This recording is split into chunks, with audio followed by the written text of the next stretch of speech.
September 1998. Resident Evil 3 takes place behind the scenes of Resident Evil 2. The game is set in the same place, Raccoon City.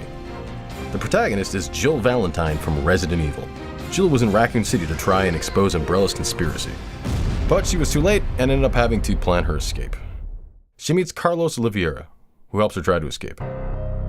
And the two of them discover a plan to wipe Raccoon City off the map with a missile. They manage to escape from various enemies, overcome the terror of the T-Virus, and repel Nemesis, the monster that's been tracking them. But the helicopter they plan to use to escape is gone. Luckily, another guy in another helicopter shows up to rescue them. You might recognize his beard. After they escape, Raccoon City is hit by a missile. And with that, is lost forever. Fall 2004. Thanks to his experience in Raccoon City, Leon S. Kennedy, the rookie cop from RE2, was made into a special agent under direct command of the US President. His mission is to save Ashley, the President's daughter who's been kidnapped. The game is set in a poor European village. There, Leon meets with someone from his past, Ada Wong, the spy who was thought to have died in Resident Evil 2. Ada is acting under instructions from Wesker to retrieve a plaga, a parasitic organism that's been discovered in the village. These plaga cause all sorts of problems.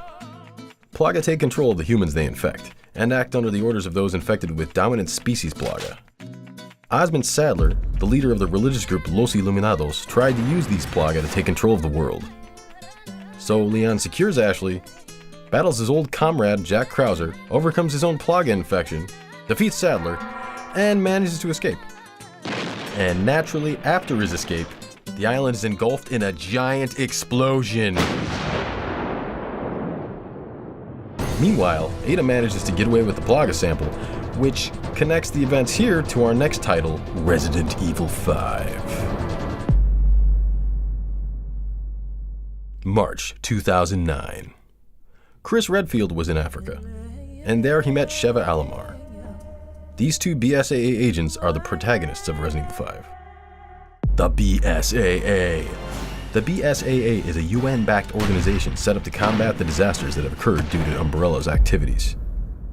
Our protagonists take part in a failed operation to capture a biological weapons smuggler.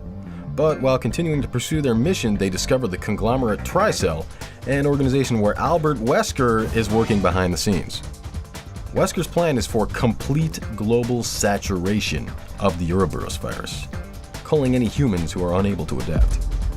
It's a kind of extreme version of survival of the fittest. After fighting for their lives, Chris and Sheva catch up with Wesker and finally take him down.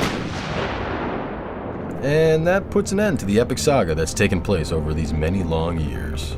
And hey, the helicopter doesn't even crash. At last, a real happy ending.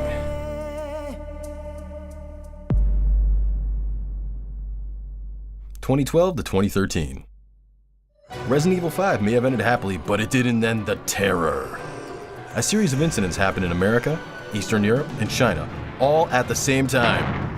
Resident Evil 6's protagonists are Leon S. Kennedy from RE2 and RE4, Chris Redfield from RE and RE5, Sherry Birkin, the little girl from RE2, and Ada Wong, the mysterious female spy from RE2 and RE4. Oh, and also, Helena Harper, Leon's colleague, Piers Nivens, Chris's subordinate, and Jake Mueller, who has blood ties to a certain other man. These 7 characters find their stories entwined in a tale that's far too epic to explain here, so you'll just have to play it yourself. Well, we've covered all 7 games from Resident Evil 0 to 6. Of course, there are lots of other games we'd like to cover, like Code Veronica, the Revelation series, the Umbrella Chronicles, the Darkside Chronicles, and so on, but unfortunately those will have to wait for some other time. If this video has piqued your interest in Resident Evil, or if you feel like playing through the series again, be sure to pick up Resident Evil Origins Collection, a single package containing Resident Evil 0 and Resident Evil, on sale January 2016. There's no better place to start your Resident Evil adventure.